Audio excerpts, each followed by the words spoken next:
Hello दोस्तों, स्वागत है आप सभी का आज के नए वीडियो में। आज हम बात करने वाले हैं सीडीपी एंड पेडागोजी बाल विकास एवं शिक्षा शास्त्र के प्रैक्टिस सेट 2 के बारे में। इस वीडियो में हम लोग प्रैक्टिस सेट 2 में 30 बाल विकास एवं शिक्षा शास्त्र के क्वेश्चंस डिस्कस करेंगे, एमसीक्यू क्वेश्चन डिस्कस करेंगे, जो कि प्रीवियस क्वेश्चन पर आधारित हैं और आपके आने वाले एग्जाम्स यूपी टेट जुलाई 2026 जुलाई 2026 और सितंबर सीटेट 2026 के लिए बहुत ही महत्वपूर्ण क्लास है। इस वीडियो में हम लोग 30 क्वेश्चंस डिस्कस करेंगे। इसमें आपको अपना स्कोर कमेंट बॉक्स में बताना है कि आपका स्कोर कितना रहा है 30 क्वेश्चंस में से। चलिए शुरू करते हैं। पहला क्वेश्चन है, बाल केंद्रित शिक्षा चाइल्ड सेंटर्ड एजुकेशन में शामिल है। ऑप्शन ए, बच्चों के लिए हस्तपरक गतिविधियां। ऑप्शन बी, बच्चों का एक कोने में बैठना। ऑप्शन सी, प्रतिबंधित परिवेश में अधिगम। या ऑप्शन डी, वे गतिविधियां जिनमें खेल शामिल नहीं होते हैं। बाल केंद्रित शिक्षा अधिगम के 3 मुख्य आयाम होते हैं। अधिगम के 3 मुख्य आयाम होते हैं, जिनमें बाल केंद्रित, जिसमें शिक्षार्थी शिक्षार्थी अधिगम सामग्री, अधिगम सामग्री और शिक्षक। 3 मुख्य आयाम होते हैं, शिक्षार्थी, अधिगम सामग्री और शिक्षक। वर्तमान में शिक्षा प्रणाली यह बाल केंद्रित शिक्षा प्रणाली है, अर्थात शिक्षक शिक्षार्थी आधारित शिक्षा प्रणाली है। इसमें कौन शामिल नहीं है? कौन शामिल है? सही आंसर है ऑप्शन ए, बच्चों के लिए हस्तपरक गतिविधियां। बच्चों को अधिगम के साथ साथ अधिगम में हस्तपरक गतिविधियों को शामिल करना चाहिए, ना कि बच्चों के कोने में बैठाना, अर्थात निष्क्रिय रखना चाहिए। प्रतिबंधित परिवेश में अधिगम, यह भी गलत हो जाएगा।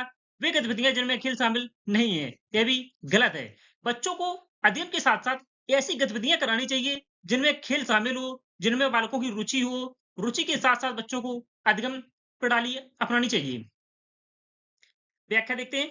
बाल केंद्रित शिक्षा में बालक मुख्य केंद्र होता है। इसमें बच्चों को स्वयं करके सीखने, लर्निंग बाय डूइंग के लिए हस्तपरक और व्यवहारिक गतिविधियां प्रदान की जाती हैं। व्यवहारिक गतिविधियों से तात्पर्य ऐसी गतिविधियां जिनमें खेल शामिल हो, जिससे बच्चों का सामाजिक विकास हो। ऐसी गतिविधियों के साथ साथ अधिगम को अपनाना चाहिए। नेक्स्ट है, प्रगतिशील शिक्षा प्रोग्रेसिव एजुकेशन के संदर्भ में जॉन डीवी के अनुसार निम्नलिखित में से कौन सा कथन सत्य है? ऑप्शन ए, कक्षा में प्रजातंत्र का कोई स्थान नहीं होना चाहिए। ऑप्शन बी, विद्यार्थियों को स्वयं ही सामाजिक समस्याओं को सुलझाने में सक्षम होना चाहिए। या ऑप्शन सी, जिज्ञासा विद्यार्थियों के स्वभाव में अंतर्निहित नहीं है। या ऑप्शन डी, कक्षा में केवल शिक्षक की बात सुनी जानी चाहिए। कक्षा में केवल शिक्षक की बात सुनी जानी चाहिए, यह कथन गलत हो जाएगा। कक्षा में शिक्षक, शिक्षार्थी और पाठ्यवस्तु तीनों के समायोजन से जो अधिगम होता है, वह अधिगम अधिक प्रभावी होता है। यहाँ पर बात की गई है प्रभावशाली शिक्षा की, प्रोग्रेसिव एजुकेशन की। इसमें सभी की, शिक्षक और शिक्षार्थी सभी की सहभागिता होनी चाहिए। ऑप्शन सी, जिज्ञासा विद्यार्थियों के स्वभाव में अंतर्निहित नहीं है, यह भी कथन असत्य है। जिज्ञासा, विद्यार्थियों को जिज्ञासु होना चाहिए। उन्हें उनके अंदर क्यूरियोसिटी होनी चाहिए कि किसी चीज को जानने के बारे में, किसी चीज के जानने के बारे में। अर्थात यदि कोई अधिगम सीखना है तो वह क्यों है, इस प्रकार क्यूरियोसिटी होनी चाहिए शिक्षार्थियों में, विद्यार्थियों में जिज्ञासा होनी चाहिए। ऑप्शन बी, विद्यार्थियों को स्वयं ही सामाजिक समस्याओं को सुलझाने में सक्षम होना चाहिए, यह कथन सत्य है। जॉन डीवी के अनुसार प्रगतिशील शिक्षा में ऐसे ही प्रजातंत्र की स्थापना करना है जिसमें शिक्षार्थी स्वयं ही सामाजिक समस्याओं को सुलझाने में सक्षम हो। कक्षा में प्रजातंत्र का कोई स्थान नहीं होना चाहिए, यह भी कथन असत्य है। व्याख्या देखते हैं। जॉन डीवी प्रगतिशील शिक्षा के जनक माने जाते हैं। प्रगतिशील शिक्षा के जनक हैं जॉन डीवी। उनका मानना था कि शिक्षा को व्यवहारिक होना चाहिए ताकि बच्चे समाज के सक्रिय नागरिक बनकर अपनी सामाजिक समस्याओं को खुद सुलझा सके। यह जॉन डीवी का कथन है। नेक्स्ट है, निम्नलिखित में से कौन सा रचनात्मक आकलन फॉर्मेटिव असेसमेंट के लिए उपयुक्त उपकरण नहीं है? रचनात्मक आकलन फॉर्मेटिव असेसमेंट, इसमें पूछा गया है रचनात्मक आकलन के लिए उपयुक्त उपकरण नहीं है। दत्तकार असाइनमेंट यह रचनात्मक आकलन के लिए उपयुक्त उपकरण है। मौखिक प्रश्न ओरल क्वेश्चंस यह भी महत्वपूर्ण है। सत्रांत परीक्षा और प्रश्नोत्तरी और खेल, प्रश्नोत्तरी और खेल यह भी महत्वपूर्ण है। इसमें पूछा गया कौन सा उपकरण उपयुक्त नहीं है? सही आंसर है ऑप्शन सी, सत्रांत परीक्षा टर्म एंड एग्जामिनेशन यह उपयुक्त उपकरण नहीं है रचनात्मक आकलन में। व्याख्या इसकी, सत्रांत परीक्षा टर्म एंड एग्जाम योगात्मक आकलन समेटिव असेसमेंट का हिस्सा है जो अंत में ग्रेड देने के लिए होता है। रचनात्मक आकलन सीखने की प्रक्रिया के दौरान सुधार के लिए किया जाता है।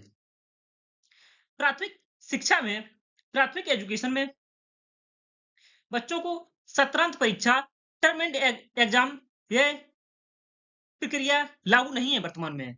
बच्चों को प्रश्नोत्तरी और खेल के माध्यम से अधिगम कराया जाना चाहिए। मौखिक प्रश्न उनके स्तर के आधार पर ओरल क्वेश्चंस पूछे जाने चाहिए।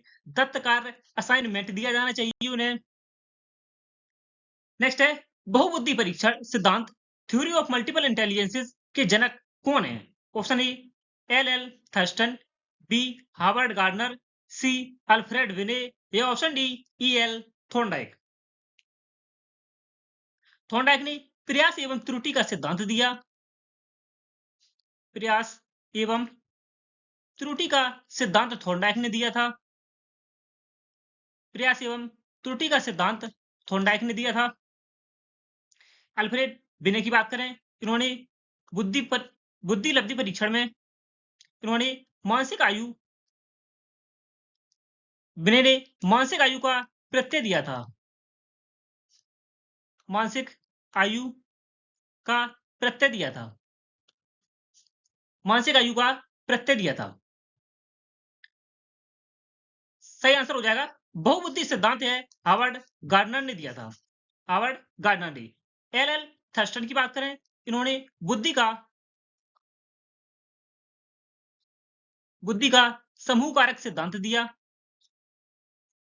बुद्धि का समूह कारक सिद्धांत थर्स्टन ने दिया था। थर्स्टन ने। सही आंसर है option B Howard Gardner. Howard Gardner ने स्पष्ट किया कि बुद्धि कोई एक तत्व नहीं है बल्कि कई प्रकार की होती है, जैसे भाषाई, तार्किक, संगीतात्मक, शारीरिक, गतिक आदि प्रकार की बुद्धि होती है। नेक्स्ट है डिसलेक्सिया। डिसलेक्सिया मुख्य रूप से किस कठिनाई से संबंधित है?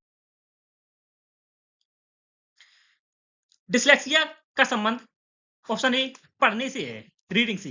डिसलेक्सिया विकार में पढ़ने में बालक को समस्या होती है। लिखने की समस्या की बात करें तो डिस्ग्राफिया है।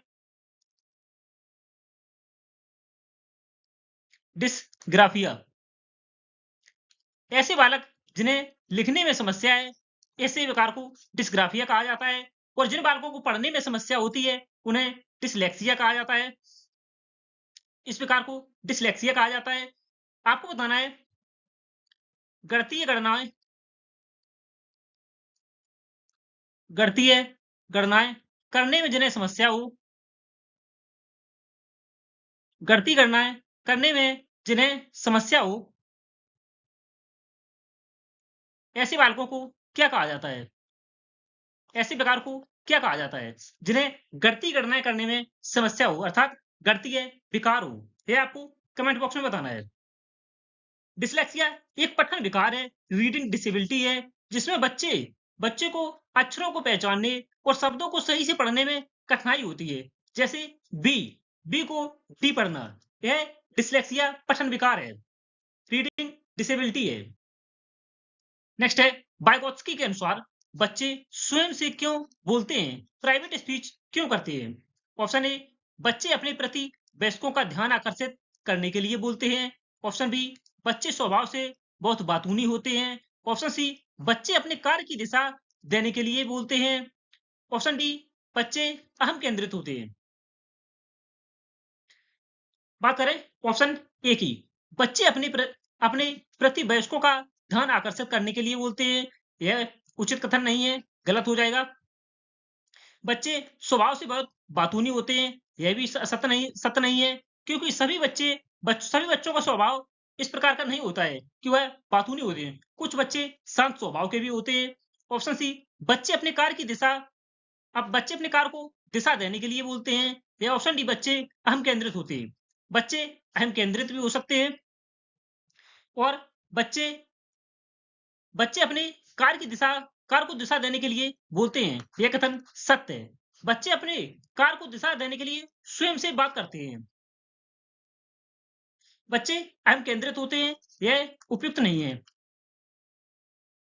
लेव वाइगोत्स्की के अनुसार बच्चे निजी भाषण, प्राइवेट स्पीच का उपयोग अपने व्यवहार और कार्यों को विनियमित, रेगुलेट और मार्गदर्शित करने के लिए करते हैं। लेव वाइगोत्स्की के अनुसार।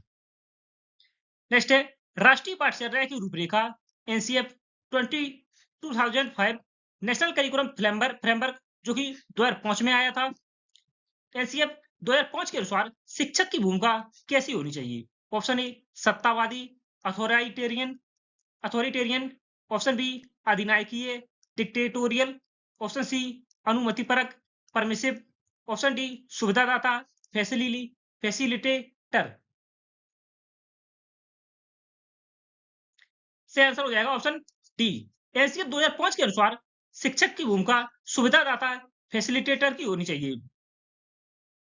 एनसीएफ 2005 के अनुसार शिक्षक ज्ञान का स्रोत नहीं बल्कि एक सुविधादाता, फैसिलिटेटर, सरल करता है जो बच्चों को स्वयं ज्ञान का निर्माण करने के लिए सही माहौल प्रदान करता है, सही माहौल देता है।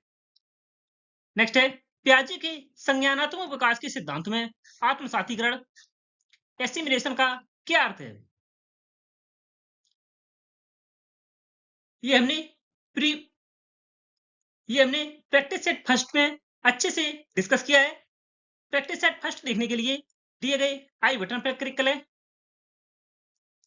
से आंसर हो जाएगा ऑप्शन बी। एसिमिलेशन का अर्थ नए ज्ञान को मौजूदा मानसिक संरचना जिसे स्कीमा कहा गया है में शामिल करना है। आत्मसातीकरण का अर्थ जब बच्चा किसी नई जानकारी या अनुभव को अपने पहले से बने हुए ज्ञान या स्कीमा में बिना किसी बदलाव के जोड़ लेता है तो उसे आत्मसातीकरण, एसिमिलेशन कहा जाता है। नेक्स्ट है करके सीखना, लर्निंग बाय डूइंग का सिद्धांत सबसे प्रभावी क्यों माना जाता है?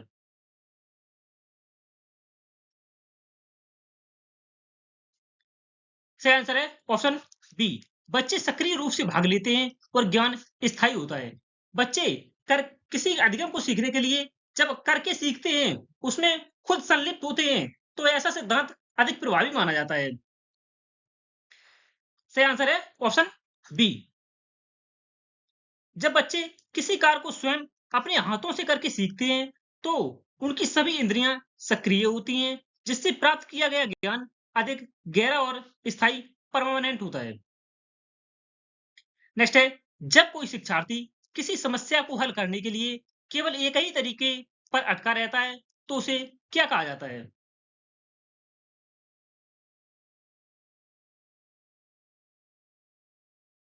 सही आंसर है ऑप्शन ए, मानसिक दृढ़ता या प्रकार्यात्मक स्थिरता, फंक्शनल फिक्स्डनेस। जब कोई विद्यार्थी किसी समस्या को हल करने के लिए एक ही तरीके पर अटका रहता है या उससे समस्या से आगे नहीं बढ़ पाता है, उभर नहीं पाता है, तो उसे मानसिक दृढ़ता कहा जाता है या प्रकार्यात्मक स्थिरता कहा जाता है। प्रकार्यात्मक स्थिरता या मानसिक दृढ़ता वह स्थिति है जहां व्यक्ति किसी वस्तु या समस्या को केवल उसके पारंपरिक तरीके से ही देख पाता है और नए तरीके से नहीं सोच पाता। ऐसे बालकों में क्रिएटिविटी का अभाव होता है। नेक्स्ट है समावेशी कक्षा, इंक्लूसिव क्लासरूम में एक शिक्षक को क्या करना चाहिए?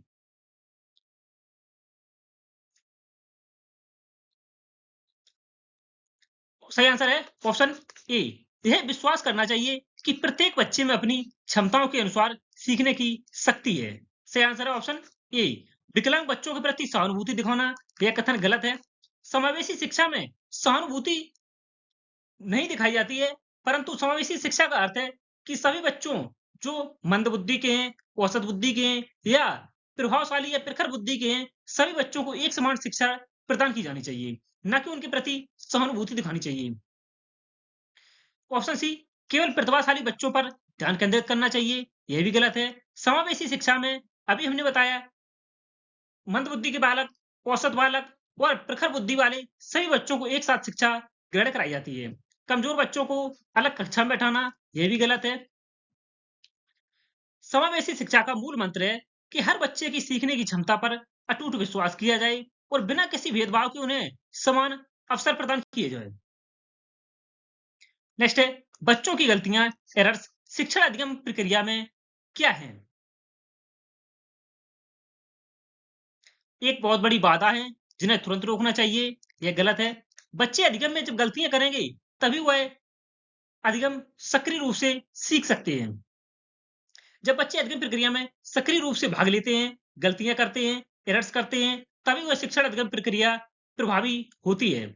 ऑप्शन बी, यह दर्शाती है कि बच्चे कितने लापरवाह हैं, यह भी गलत है। कोई बच्चा यदि अधिगम में गलतियां करता है तो वह लापरवाह है, यह तो नहीं कहा जा सकता है। ऑप्शन सी, सीखने की प्रक्रिया का एक स्वाभाविक हिस्सा है जो उनके चिंतन को समझने में मदद करती है, यह सही हो सकता है। सही है ऑप्शन सी। शिक्षक की विफलता को दर्शाता है। यदि बच्चा गलतियां करता है तो वह शिक्षक की विफलता नहीं है, बल्कि बच्चे जब गलतियां करते हैं तभी वह सक्रिय रूप से सीख सकते हैं, अधिगम में सक्रिय रहकर। सही आंसर है ऑप्शन सी। गलतियां अधिगम का एक महत्वपूर्ण हिस्सा है, विंडो टू लर्निंग है।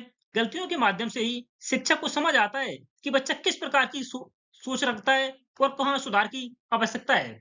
जब बच्चे गलतियां करते हैं तभी शिक्षक को पता चलता है कि बालक को कहाँ पर समस्या आती है अधिगम में और उन गलतियों का निवारण कैसे किया जाना चाहिए, किस शिक्षण प्रणाली को अपनाना चाहिए, किस शिक्षण अधिगम प्रक्रिया को अपनाना चाहिए, जिससे कि बालकों की समस्याएं दूर की जा सकें। नेक्स्ट है, निम्नलिखित में से कौन सा वह अभिप्रेरणा का एक अच्छा उदाहरण है? वह अभिप्रेरणा, वह अभिप्रेरणा क्या है? जैसे पुरस्कार, दंड, यह वह प्रेरणा के उदाहरण हैं। ऑप्शन ए, मैं अपना गृह कार्य पूरा करता हूं क्योंकि शिक्षक मुझे डांटेंगे नहीं। ऑप्शन बी, मैं कविता याद कर रहा हूं क्योंकि मुझे कविताएं पसंद हैं, यह आंतरिक प्रेरणा का उदाहरण है। मैं कविता याद कर रहा हूं क्योंकि मुझे कविताएं पसंद हैं, यह आंतरिक प्रेरणा का उदाहरण है, ना कि बाह्य प्रेरणा का। मैं गणित के सवाल हल करता हूं क्योंकि मुझे इसमें मजा आता है, यह भी आंतरिक प्रेरणा है। मैं कला सीख रहा हूं क्योंकि यह मेरी रुचि है, यह भी आंतरिक अभिप्रेरणा का उदाहरण है। मैं अपना गृह कार्य पूरा करता हूँ क्योंकि शिक्षक मुझे डांटेंगे नहीं, यह बाह्य प्रेरणा का उदाहरण है। डांटना या दंड देना यह बाह्य प्रेरणा के उदाहरण है। जब कोई कार्य किसी बाहरी इनाम, सजा से बचने या दबाव के कारण किया जाता है तो यह बाह्य प्रेरणा होती है। डांट से बचना एक बाहरी कारण है। नेक्स्ट है, सूक्ष्म शिक्षण, माइक्रो टीचिंग का मुख्य उद्देश्य क्या होता है? से आंसर है ऑप्शन बी, शिक्षकों में विशिष्ट शिक्षण कौशलों, टीचिंग स्किल्स का विकास करना, यह सूक्ष्म शिक्षण का उद्देश्य है। सूक्ष्म शिक्षण एक शिक्षक प्रशिक्षण तकनीक है, टीचर ट्रेनिंग टेक्निक है, जिसका उपयोग छात्र शिक्षकों जैसे बीएड या डीएलएड प्रशिक्षुओं में विशिष्ट शिक्षण कौशलों को निखारने के लिए किया जाता है। नेक्स्ट है, प्रयोजना विधि, प्रोजेक्ट मेथड किस दार्शनिक विचारधारा पर आधारित है? सही आंसर है ऑप्शन सी, प्रयोजनवाद, प्रैग्माटिज्म। प्रोजेक्ट विधि प्रयोजनवाद, प्रैग्माटिज्म पर आधारित है, जो कि व्यवहारिक अनुभवों और उपयोगिता को शिक्षा का मुख्य आधार मानती है। इसके प्रणेता किलपैट्रिक हैं। किलपैट्रिक जॉन डीवी के शिष्य हैं। नेक्स्ट है, विकासात्मक कार्य, डेवलपमेंटल टास्क का संप्रदाय सबसे पहले किसने दिया था? सही आंसर है ऑप्शन ए, हैविंग हर्स्ट ने विकासात्मक कार्य का संप्रदाय सबसे पहले दिया था। जीन पियाजे ने संज्ञानात्मक विकास का सिद्धांत दिया। संज्ञानात्मक विकास का सिद्धांत जीन पियाजे ने दिया था। जिसमें उन्होंने 4 चरण बताए थे। ये हम पहले ही डिस्कस कर चुके हैं। रॉबर्ट हैविंगहर्स्ट ने विकासात्मक कार्य का विचार दिया था, जिसका अर्थ है जीवन की प्रत्येक चरण, जैसे शिशुअवस्था, बाल्यावस्था में कुछ विशिष्ट कार्य होते हैं जिन्हें बालक को सीखना अनिवार्य होता है। नेक्स्ट है उपचारात्मक शिक्षण, रेमेडियल टीचिंग का उद्देश्य क्या है? सही आंसर है ऑप्शन बी, छात्रों की सीखने संबंधी कमियों और कठिनाइयों को दूर करना उपचारात्मक शिक्षण का उद्देश्य है। उपचारात्मक शिक्षण यह इसलिए दिया जाता है क्योंकि छात्रों को सीखने में कहाँ समस्या आ रही है, उनका उपचार कैसे किया जा सकता है, उनकी कठिनाइयों को कैसे दूर किया जा सकता है। निदानात्मक शिक्षण, डायग्नोस्टिक से बच्चों की कमियों का पता लगाया जाता है। उपचारात्मक शिक्षण, रेमेडियल टीचिंग द्वारा उन कमियों और समस्याओं को सुधारा जाता है। नेक्स्ट है बुद्धिलब्धि, आईक्यू निकालने का सही सूत्र क्या है?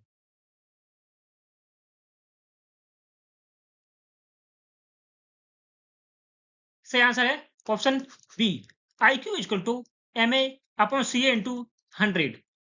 एम ए का अर्थ है मेंटल एज, मेंटल एज मानसिक आयु, और सी ए का अर्थ है क्रोनोलॉजिकल, क्रोनोलॉजिकल एज वास्तविक आयु। बुद्धिलब्धि बराबर मानसिक आयु बटे वास्तविक आयु गुणे 100, यह सही सूत्र है बुद्धिलब्धि निकालने का, ऑप्शन बी। बुद्धिलब्धि का सूत्र विलियम स्टर्नर ने दिया था, इसे संशोधित करके लुईस टर्मन ने वर्तमान रूप दिया है। नेक्स्ट है ब्लूम के वर्गीकरण, ब्लूम टैक्सोनॉमी के 3 ज्ञात ज्ञान क्षेत्र कौन से हैं? ब्लूम टैक्सोनॉमी, सही आंसर है ऑप्शन ए, संज्ञानात्मक, भावात्मक और मनोशारीरिक, कोग्निटिव, अफेक्टिव और साइकोमोटर। बेंजामिन ब्लूम ने शिक्षण के उद्देश्यों को 3 मुख्य डोमेन में बांटा था, संज्ञानात्मक, दिमाग से जुड़ा हुआ, भावात्मक, भावनाओं से जुड़ा हुआ, और क्रियात्मक या मनोशारीरिक, शारीरिक गतिविधियों से जुड़ा हुआ। जेंडर, जेंडर एक खालिस्तान संरचना है। ऑप्शन ए जैविक बायोलॉजिकल, बी सामाजिक सोशल, सी शारीरिक फिजियोलॉजिकल, डी मनोवैज्ञानिक साइकोलॉजिकल।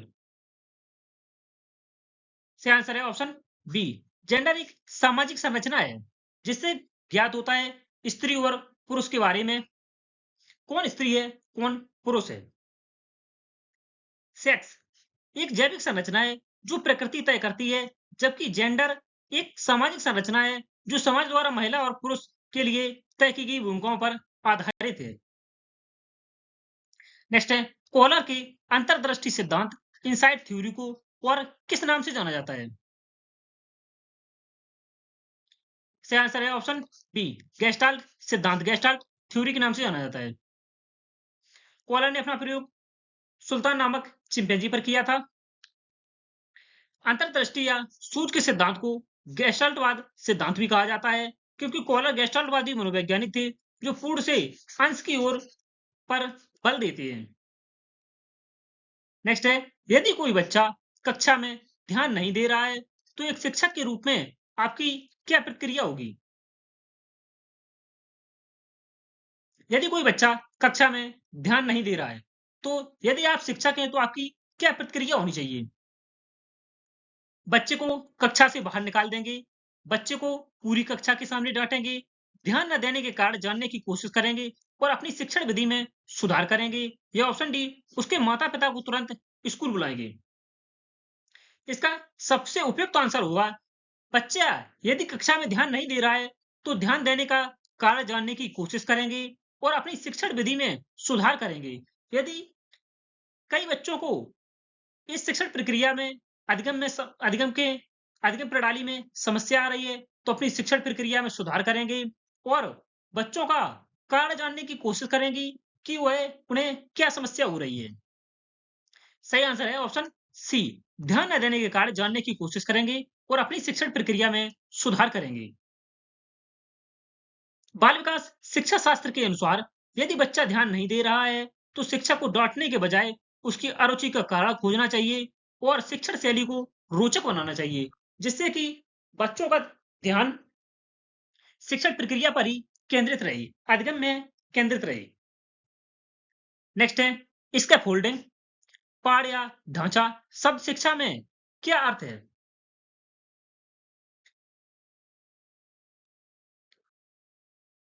सही आंसर है ऑप्शन बी। वयस्कों द्वारा सीखने में दी जाने वाली अस्थायी सहायता, टेम्परेरी सपोर्ट को शिक्षण अधिगम प्रक्रिया में स्कैफोल्डिंग कहा जाता है। लेव वाइगोत्स्की के अनुसार जब कोई बच्चा किसी समस्या पर अटकता है तो शिक्षक या वयस्कों द्वारा शुरुआत में थोड़ी मदद, हिंट, संकेत या पाठ दी जाती है, उसे स्कैफोल्डिंग कहा जाता है। नेक्स्ट है मनोसामाजिक विकास का सिद्धांत, साइकोलॉजिकल डेवलपमेंट थ्योरी किसने दिया था?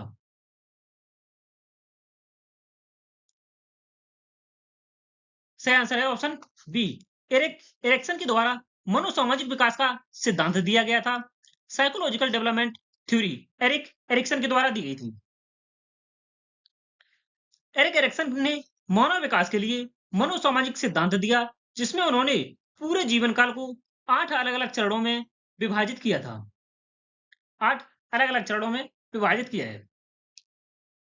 नेक्स्ट है सीखने का प्रयास एवं त्रुटि, ट्रायल एंड एरर का सिद्धांत किसने प्रतिपादित किया था? प्रयास एवं त्रुटि का सिद्धांत ऑप्शन ए थॉर्नडाइक के द्वारा दिया गया था। इन्होंने अभ्यास का सिद्धांत इन्होंने अपने सिद्धांत में 3 मुख्य नियम दिए थे। अभ्यास का सिद्धांत, अभ्यास का नियम, प्रभाव का नियम, अभ्यास का नियम, प्रभाव का नियम और तत्परता का नियम।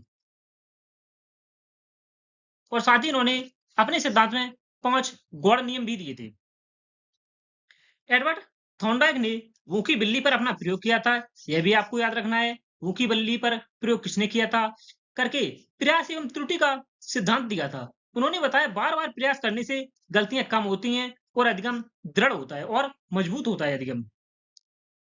नेक्स्ट है निम्नलिखित में से कौन सा अधिगम लर्निंग की एक विशेषता नहीं है? अधिगम व्यवहार में अपेक्षाकृत स्थायी परिवर्तन है, सही है। अधिगम जीवन भर चलने वाली प्रक्रिया है, यह भी कथन सत्य है। अधिगम बालक के जन्म से लेकर मृत्यु तक जीवन भर चलने वाली प्रक्रिया है अधिगम। अधिगम केवल स्कूल में ही होता है, यह कथन असत्य है। अधिगम उद्देश्यपूर्ण और सक्रिय होता है, यह भी कथन सत्य है। इससे पूछा गया है अधिगम की विशेषता नहीं है, सही आंसर ऑप्शन सी। अधिगम या सीखना एक व्यापक प्रक्रिया है जो केवल स्कूल की चार दीवारी तक सीमित नहीं है। मनुष्य जीवन भर औपचारिक, अनौपचारिक और निरौपचारिक माध्यमों से सीखता रहता है। नेक्स्ट है खोज विधि या ह्यूरिस्टिक विधि, ह्यूरिस्टिक मेथड के प्रतिपादक कौन है? सही आंसर है ऑप्शन ए। एच ई आर्मस्ट्रॉन्ग के द्वारा खोज विधि या ह्यूरिस्टिक विधि दी गई थी।